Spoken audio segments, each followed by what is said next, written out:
一番僕の好きな赤身。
いらっしゃいませ。こんにちは。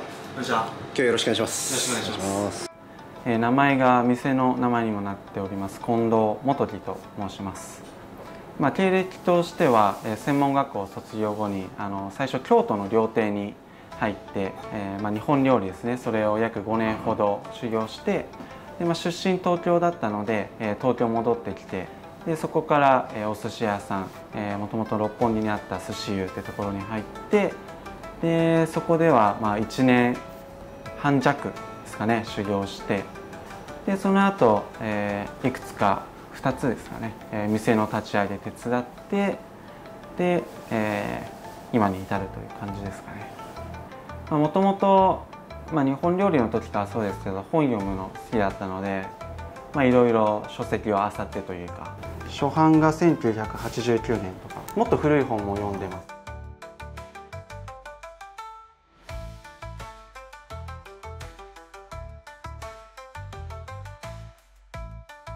ろうで絵を描いて、その上に釉薬をかけるとろうの部分が釉薬弾くんですよ。でそのまま焼いてあげるとろうが蒸発してこの絵の模様が残るっていうような焼き方の器ですね。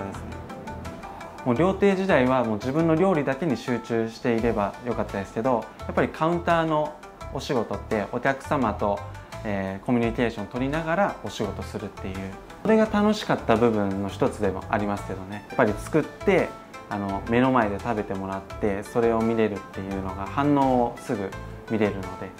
最寄り駅は麻布十番駅から徒歩6分7分ぐらいの場所、6番出口から、6分。またすごいいいエリアにお店出されましたね。そうですね。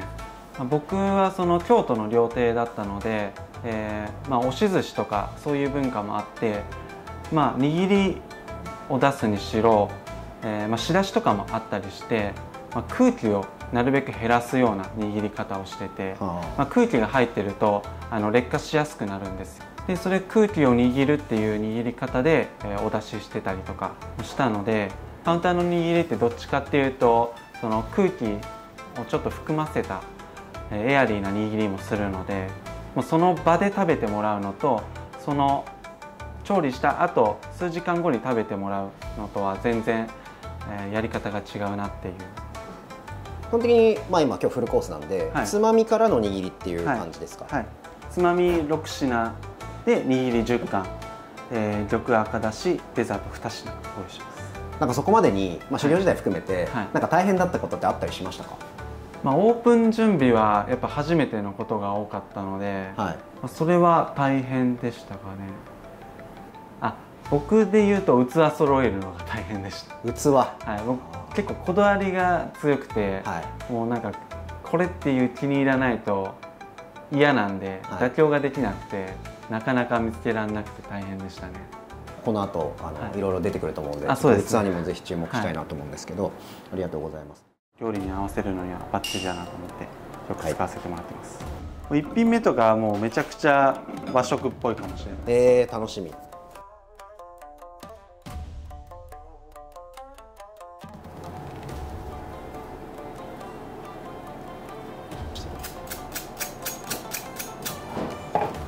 1品目が千葉県富津のタチウオを使ったかぶら蒸しですね。はい、スプーンで軽く崩しながらお召し上がりください。あんも一緒にぜひ。はい、この器も明治前期の器で、京都のほうとう屋さんから仕入れたんですけど、だいたい150年ぐらい前の器ですね。いただきます。やっぱかぶらの食感が、そうですね、ちょっとなんて言うんだろう、ふわふわして、タチウオうまいですね。ありがとうございます。もう両方ふわふわで合わせてますね、食感としては。でかぶらも天かぶっていて、すごいかぶの香りの強いものが使っているので、甘みも多分しっかり。これユリに入ってます？ユリに入ってます。シンプルに見えて結構いろんな、そうですね、食材だったり手が込んでる。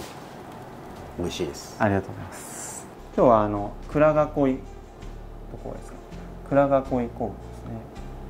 東急の、18年なんで、6年ほど熟成させてある利尻昆布ですね。利尻昆布。はい。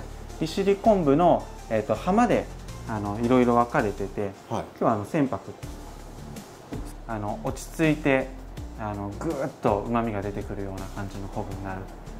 だからそれぞれ良さがあると思うんですけど、はい、寝かせれば寝かすだけ、やっぱ結構高級になっていく。そうですね。あ、そうなんですか。全然値段が跳ね上がります。ちなみにこの寿司近藤のロゴは誰が書いたんですか？おばあちゃんと、僕で合作で書いてて、どっちがどっち？漢字がおばあちゃんでひらがなが、僕が書いてます。なんでおばあちゃんなんですか？やっぱおばあちゃん子だったのでおばあちゃんに書いてもらいたいなと思って。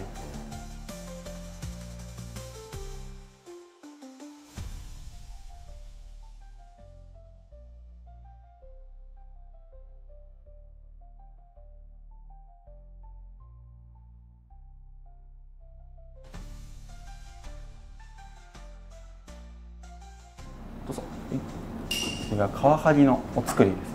カワハギの木もご用意してますんで、ポン酢につけてお召し上がりください。やっぱ本当なんか器に注目もしちゃいますね。これは、和田東山さんっていって、1901年に、窯開かれた方で、今5代目ぐらいなんですけど、これ初代の作品ですね。切り付けの幅がちょうどいいです。厚みが。ぜひくるんで肝をくるんでいただくのもおすすめなんで。もちろんです。肝も大きかったですね。大きかったですね。もう大分の天然なんですけど、もう肝パンパンで、もう冬って感じですね。肝の存在感がすごい。セリ？セリです。今日はセリの天ぷらを。セリ大好きです。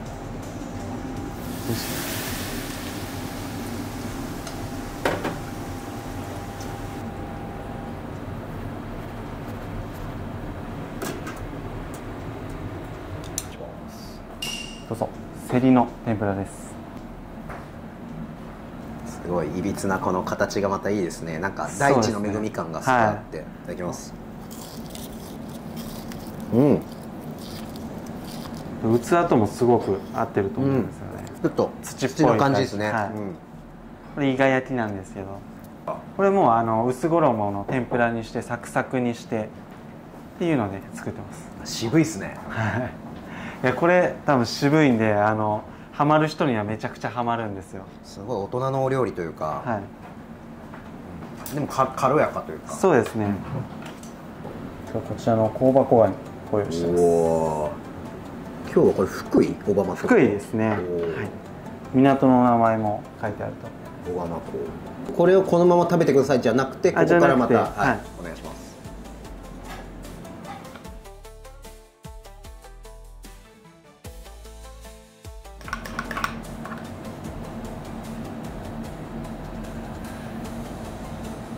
何のジュレ？発泡酢って言って、はい、お酢に、昆布を入れてまずお酢を取るんですよ。はい。それを発泡酢って呼んでるんですけど。うわ、うまっ。ジュレうまいです。ありがとうございます。結構このセコガニ香箱ガニ出す時ってお酢つけて食べるお店が多いと思うんですよ。そのまま出して。はい。このジュレがやっぱうちのポイントですかね。やっぱこうさっぱり食べられるのが。はい。やっぱこのコースだから疲れないというか、はい、まあ内容的にも一応天ぷらの次にちょっと酢の物っていう感じでお酒でまあ大体9年ぐらい熟成させてるお酒になります。酒自体を、はい、ろう抜きっていう器でろうでこの柄描いてるんですよ。ろうってろうそくのろうですね。はい、ろうで絵を描いてその上に釉薬をかけるとろうの部分が釉薬弾くんですよ。でそのまま焼いてあげるとろうが蒸発してこの絵の模様が残るっていうような焼き方の器ですね。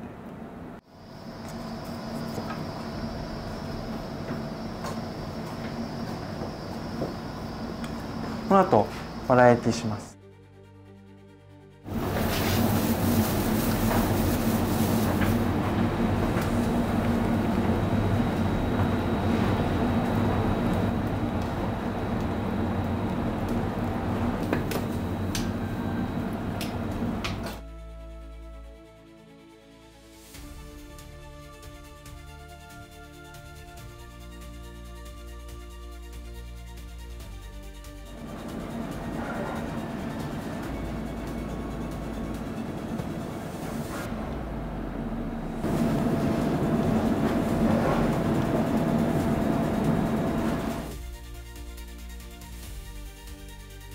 富山県氷見のブリのわら焼きですね。上に玉ねぎソース、芽ネギ乗せてますのでご一緒に召し上がりください。ブリのわら焼きですか？ブリのわら焼きです。うまっ。ちょっとこのさこれブリやばい。ありがとうございます。めっちゃうまいです。ありがとうございます。この氷見のブリなんでブリ自体の臭みはほとんどないと思うんですよ。はい、氷見のブリの方が好きで。いやわら焼きのこのやっぱ癖っ気が、はい、ちょっとお酒に、はい、お酒を誘ってくる。進みますよね。いやさすがですね。いやこれちょっと本当にテンションがどんどん上がってきました。はい、蒸しアワビですね。これ黒アワビですよね。黒アワビです。はい、今日は宮城の七ヶ浜かな。はい、ありがとうございます。調味料一切使わずに蒸しアワビ作ってます。空気抜いた状態でスチコンで3時間やってて、それでこんな汁出るんですよ。そうなんです。で真空してると加熱している間って気圧でまた膨らむんですよ、袋が。はい、戻すとギュッてまた中に戻ってくれるんですよ。します。うわ豪華。次がつまみ8寸ですね。手前の大きの器から、調味料一切使わずに蒸し上げた、蒸しアワビ。その上がエビ芋ですね。一度炊いたエビ芋を唐揚げにしてます。でその横が、低温調理したあん肝。でその下があやめ雪かぶといって皮ごと食べれるかぶですね。こちら浅漬けにしてます。で真ん中が島エビの紹興酒漬けですね。この後握り始まりますのでごゆっくり召し上がりください。わもう持った瞬間ムチムチしてる。うんまっ。何ですかこの食感。やっぱ食感はこの時間ですよね。個体によって時間も微妙に変えて、でもこのちょっと程よい塩っ気というか、アワビ自身が持ってる海の香りというか、あるとこはわかめっぽい香りするとこもあれば青のりっぽい濃い海藻の味するところもあるんですよ。エビ芋もすごい高級食材ですもんね。そうですね。これもやっぱ和食屋さんだともう一品料理で出てくるようなものを8寸に入れちゃってるんですけど。うわうまっ。結構ハッスンっていうと、なんか最初に出てくるみたいなイメージがあるんですけど、なんでこのタイミングでっていうのと、かなり豪華な食材使ってるなっていうイメージもあるんですけど、そのあたりの狙いっていうのをぜひ。はい、この最後に出してる理由っていうのが、握り入ってしまうとあまりお酒進まなかったりするので、このハッスンをちびちびつまみながら、お酒飲まれる方は飲んでもらうといいのかなって思って最後にご用意しているのと、お寿司屋さんでいうと、あん肝とかアワビとか、一品で出てくるようなものを、ハッスンの中に盛り込んで、その中に、季節の、お野菜とかも入れながら、し来も、季節を感じてもらうようなハッスンにしてご用意してます。このハッスンが1個つまみパートの目玉、でもあえて最初じゃなくてこう、握り手前で持ってきて、です。島エビ立派っすね。贅沢。島エビもうめちゃくちゃ立派ですね。もう北海道の島巻かな。これ紹興酒のタレというか、紹興酒につけてこれ酔っ払いますね。これ何匹も食ったら酔っ払いますね。これ紹興酒なんですけど、柚子とか大葉とか唐辛子、あとは山椒いろいろ入れてて、昆布とかも入れてて超うまい。寿司近藤さんの営業スタイルだったりとか、お任せの金額っていうのは今どんな感じでやってらっしゃるんですか？今夜が、フルコースで、税込み27,500円、17時半の回と19時の回設けてやってます。基本的には一斉スタートという時間のスタートは区切っていてということですね。ありがとうございます。でも完全な2回転じゃないんですよ今のところ。ちょっとずらしてずらして営業、1日8席みたいな感じでやってます。ありがとうございます。で、ランチが12時一斉スタートで12,000円、税込み13,200円。これも握りメインで、先付け8寸、あとは握りデザートでちょっとお得ですね。そうですね、だいぶ。で、定休日は定休日日月休み。はい、わかりました。で、予約方法伺ってもいいですか？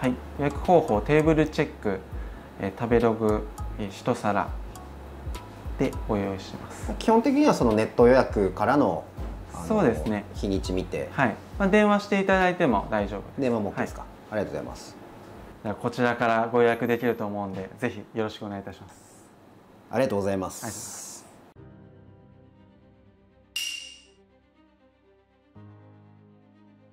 右手が生姜のガリ、左手がセロリのガリ、2種類ご用意してます。で僕めちゃくちゃそのガリが好きで、でお店オープンしたのが今年の1月っていうこともあって、新生姜のガリがなかったので面白いガリ作ろうと思ってセロリでガリ作ったんですけど、これがもうめちゃくちゃ評判良くて、ちょっと時間経ってもうガリも熟成するんですよ。してくるともうちょっとリンゴっぽい香りしてくるんですよね。なんかエッジが効いた青リンゴみたいな感じというか。そうですね。確かになんかセロリの嫌な臭みがないかなとなる気がします。青臭さが結構抜けて、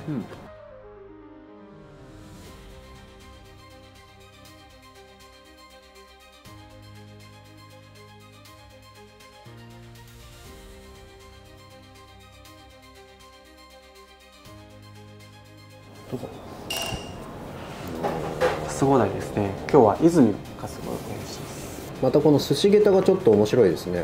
これも特注で作ってもらって、カスゴプリプリ系だ。このふわふわの感じで、がっつり締めないんです。昆布当ててますよね。昆布当ててないです。これ塩して薄い酢水通してます。うわ、なんか生きてる感じがするカスオが口の中で踊ってきますね。口の中ではダンスしてるカスオが。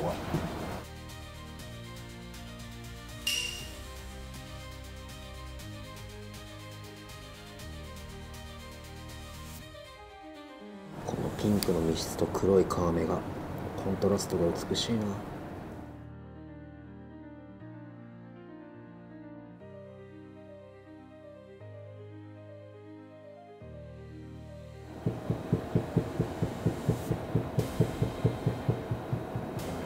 裏表で向きを変えてるんですね。そうですね。斜めと縦。もう表は完全に飾りって感じです。白イカに関しては。今先が表で後が裏ですよね。はい。ああ。やっぱすぐ冷やさないと。そうですね。火入っちゃうんで。アートですね。アートですね。すだち、塩。白イカですね。まあハッスンもしっかり、このイカもしっかりですけど、食材に見せてもらおうと思って、やってます。だからプリッと感もあるんですけど、どっちかっていうと包丁ですね。ねっとり系。はい。まあ、白イカでその湯引きしてるんで、表面はそのプリッと感あって、ちょっと包丁でねっとり甘みも出してっていうバランス取ってますね、白イカに関しては。流れでいうと、この黒むつの脂乗った重たい後にちょっと一旦白イカすだちですっきりしてもらうっていう感じですかね。でもシャリをやっぱ感じますよね。ネタによってやっぱ感じ方が違うんですけど、イカが一番多分感じると思うんで、今日は塩釜の巻き網のマグロですね。魚体110キロのマグロです。はい。なんでマグロ自体もすごいパワーありますね。パワーがある。もう赤身はもう一番僕の好きな赤身。もう血の味が香りも強い赤身マグロですね。これ今包丁一切れ目入れてったじゃないですか。はい。どんな感覚ですか？感情としてっていうか。感情としてはいいマグロだなと思いながら、やっぱり柔らかさとかも大事だったりするんで、はい、うわやっぱりでも本当に日に日にいろんなマグロ個体が違うものを仕入れて、はい、年間の中でもこうやって解体を毎日仕込みの時にされるじゃないですか、はい、そのやっぱ全然一個一個違うなっていう感じやっぱ分かるもんですか？違いますね。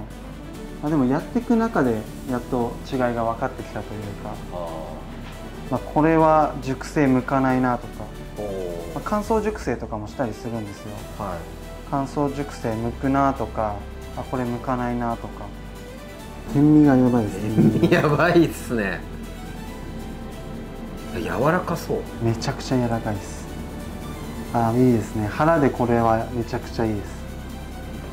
腹側っすもんね、はい、背じゃなくて、はい、なんか柔軟性がすごい。めちゃくちゃ柔らかいですね。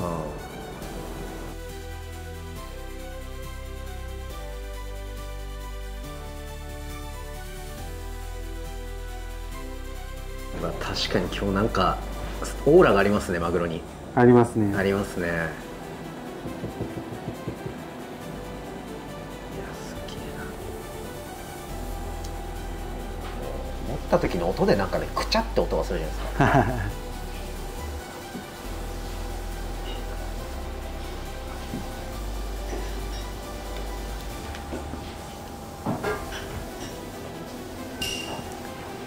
この色大好きパターンです。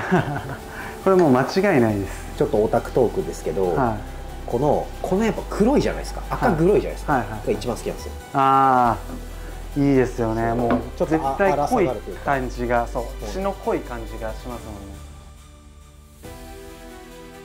なんかもうくたってしますもんね、柔らかすぎて。そうですね。いただきます。うわ、何この香り。ん柔らかいけどフレッシュな感じもして、はいはい、鉄分というか酸味もあるんですけど、はいはい、油の香りねあるんですけど、何これって感じ。ちょっと未知の香り。もうなんか持った時もなんかうわってなるもん。このなんか生きてる感じがするというか、生々しい感じ。でもありますね。ありますね、なんか独特のちょっとね、手物感というか、そうクジラに近い感じ。それだ。そういうことだ。巻き網のこの粗さが、ピースト感が、いや、いいマグロ。いや、面白い個体ですね、これ。そうですね。はい、結構個性的だと思う。やっぱ余韻もすごいあるというか。ありますね。独特の香りが。やっぱ最初の一噛み二噛み目で、僕は今日このまで出てきた中で一番シャリに合ってるのはマグロでした。そうですよね。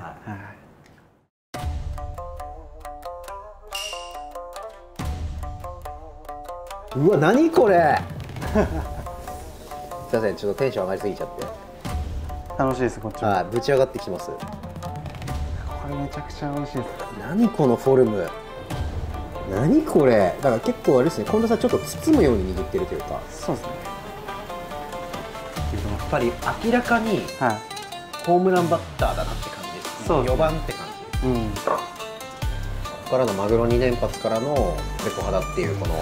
そうです。はもう王道の流れで。王道の流れ。まあでも小肌じゃなかったり、イワシとか、サバとかも使ってます。おぼろ。おぼろ。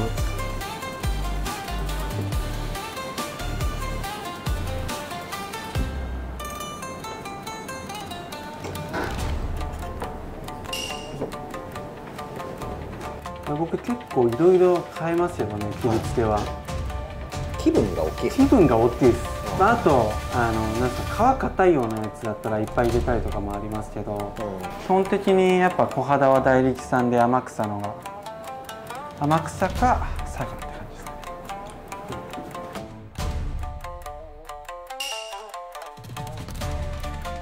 ね。うまっ。茹で置きですか？茹で置きです。茹で置きの方が違うわ。あ、そう。茹で置きの方が甘いんですよね、やっぱり。やっぱ甘いですよね。全然違う。はい。強い味が。結構やっぱ日本料理っていうと、で特に京都とかだとだしみたいなところのイメージが強いんですけど、それも考え方とかっていうのが、まあ寿司も結構引き算というかシンプルじゃないですか。そういったところのこうそれが生きてるとか、なんかつながってるとかってあったり。日本料理だとお作りだとやっぱり新鮮なものをそのまま出すっていうのが一番なんですけど、お寿司だと、仕事をするっていうのが、和食と、お寿司の違いかなっていう、魚に対してのアプローチとして、そこが全然違うかなと。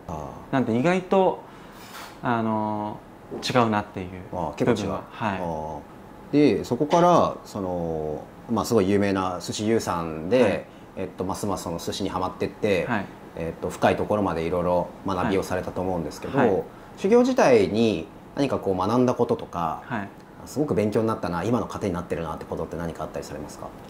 京都自体は料亭だったのでお客様の前で仕事するっていうことがなかったので、カウンターの仕事は全然違うなという。もう料亭時代はもう自分の料理だけに集中していればよかったですけど、やっぱりカウンターのお仕事ってお客様と、コミュニケーションを取りながらお仕事するのも含まっているので、そういう意味だとそのお寿司屋さん入ってお客様のコミュニケーションを取りながら、所作とかもものすごく大事にして、やっぱりお寿司屋さん来るお客様は所作を見に来るっていう方もいると思うので、それだけで見せれるなっていうふうには思いましたね。巻物用とこのウニの海苔変えてるんですよ、厚さを。でこっちのウニは薄い方の海苔使ってて、ウニで厚い海苔、濃い味の海苔使っちゃうと余韻が海苔になっちゃうんですよ。海苔は絶対欲しいんですけど、薄めの海苔使ってあげる。そうすると最初は海苔の香りも楽しんだ後に、余韻はちゃんとウニを楽しめるっていうので、今日は北海道の尻内ですね、道南の方になるんですよ。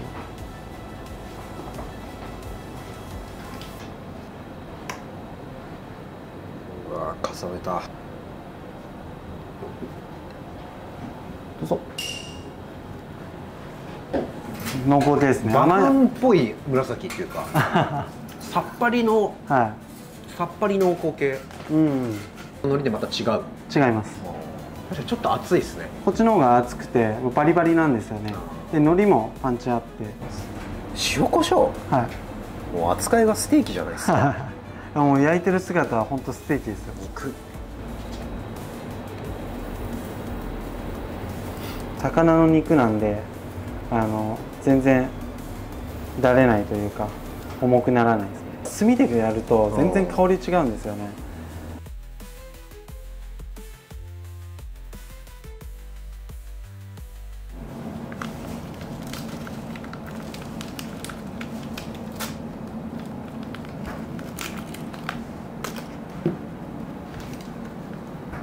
油こぼれますのでお気をつけて。はい。うわー、しっかりちゃんと先っぽを出して。そうですね。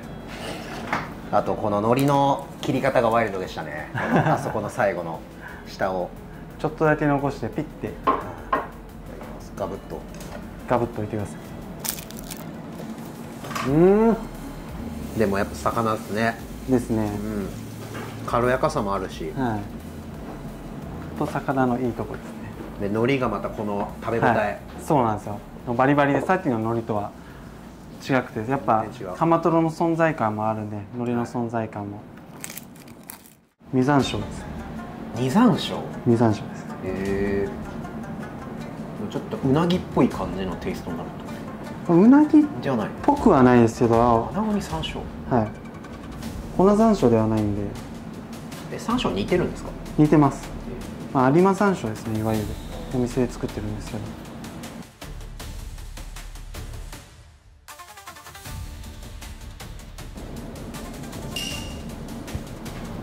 うわー、爪が垂れる。もうこれをプチって噛んだ時に香りが広がるって感じですかね。めちゃくちゃ感動して、この穴子に。うわ、すげえ。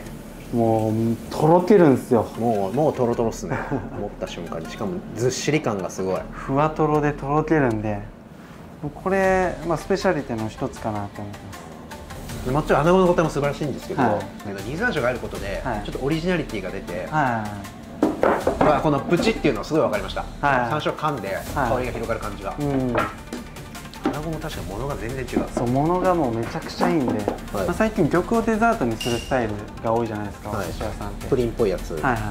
じゃなくて、握りでも出せるような感じで。でもさすがだなと思うのが、味噌汁相当美味しいですね、これ。ありがとうございます。相当だし。これも荒だしですね。魚の荒とカニと。昆布ももちろん、これは真昆布使ってるんですけど、利尻じゃなくて。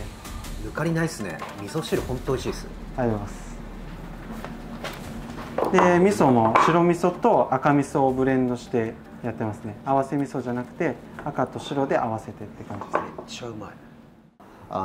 独立までのタイミングで、もともと日本料理店から寿司店ってなったじゃないですか。結構その寿司の勉強とか、寿司に適した魚の深いところを学んでいくみたいなのって、なんかどういうふうに技術というか学びをこう身につけていかれたんですか？寿司屋で働く中で覚えていくものももちろんありますけど、それ以外に食べ歩きも結構行きましたし、日本料理の時からそうですけど、本読むの好きだったので、いろいろ書籍を漁ってという。あ、そうですか。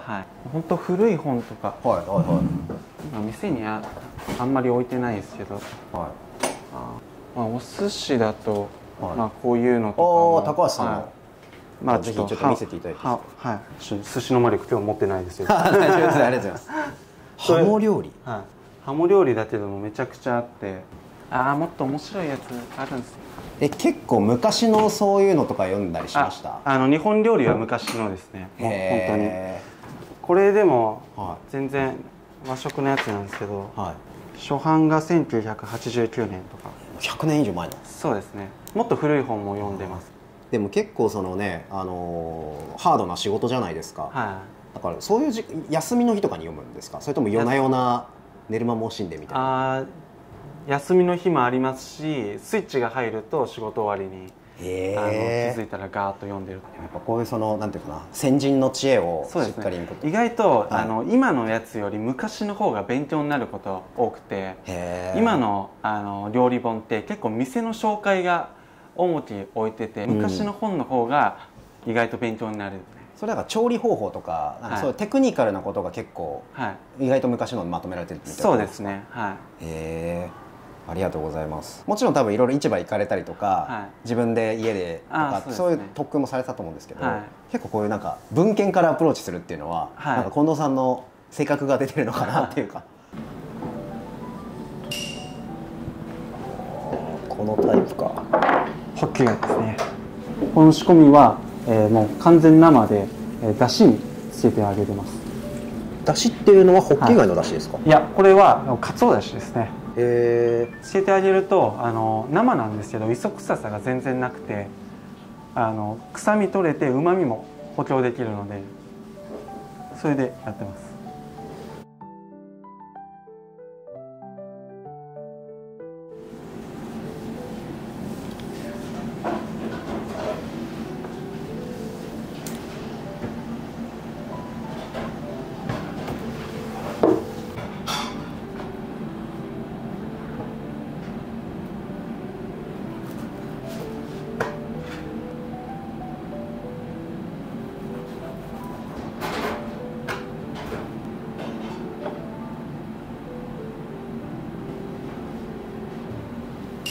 お、カマキリです。マグロ面積率が相当高い。うわ、真っ赤っか。いただきます。もうね、マグロの質が全然違うんですよ。何この味わい。これ撮影時、はい、2024年ですけど、はい、動画上がる多分2025年なんですけど、はい、2024年も多分ベスト3入るぐらい美味しいマグロだと思います。もうやっぱ食感と味の濃さ、井出社長によろしくお伝えください。ありがとうございます。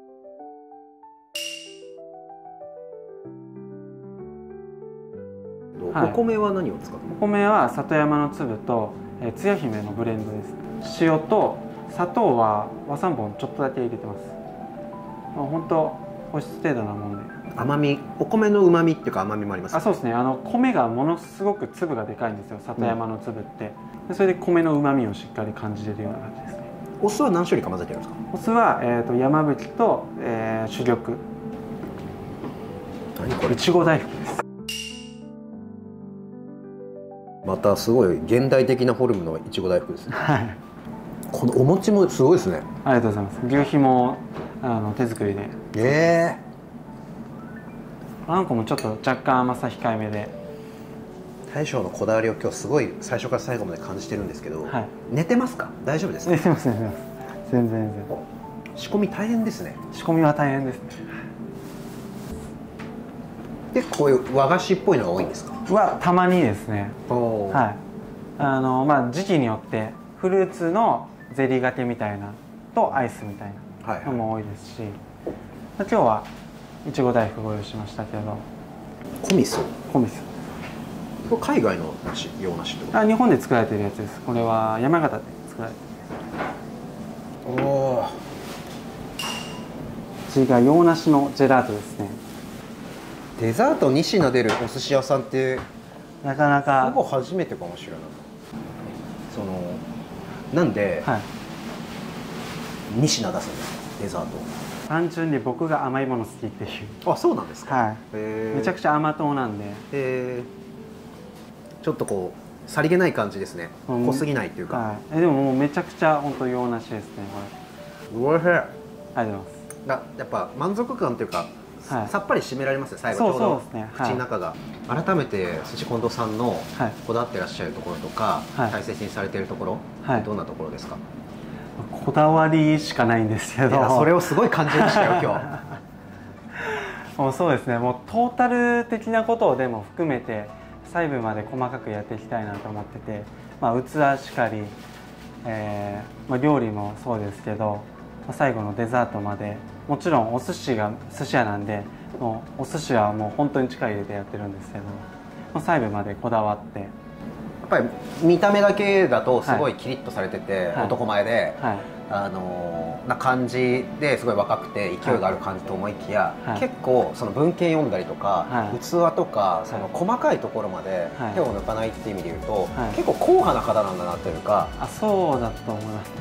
頑固というか。めちゃくちゃ頑固です。多分よく井出さんとかにも、はい、めちゃくちゃ頑固だお前っていうのがめちゃくちゃ言われるんで、はい、多分頑固なんだと思います。でもその一個一個の細かいところも全部自分で納得いくまでやり抜くとか、そうですね、盛り付けとか含めて、はい、店内の雰囲気含めて、はい、なんかそこが近藤さんの特徴というか、妥協できないんで、本当自分の納得いくものしかやれない。今後がすごい楽しみなお店というか、なんか次世代を引っ張っていく。でも単なるなんか硬派な寿司屋じゃなくて料理もライブ感もあるし、はい、なんかそれが多くの人に知っていただきたいなって自分もそういう気になったし、大前提めちゃくちゃ美味しかったんで、はい、ありがとうございます。やっぱあとは季節によって全然料理変えてるんで、そういうのもやっぱ四季通して楽しんでもらいたいなっていう。いやちょっとまたぜひ来させていただければと思ったので、はい、本当に今日はありがとうございました。ありがとうございました。ごちそうさまでした。ありがとうございます。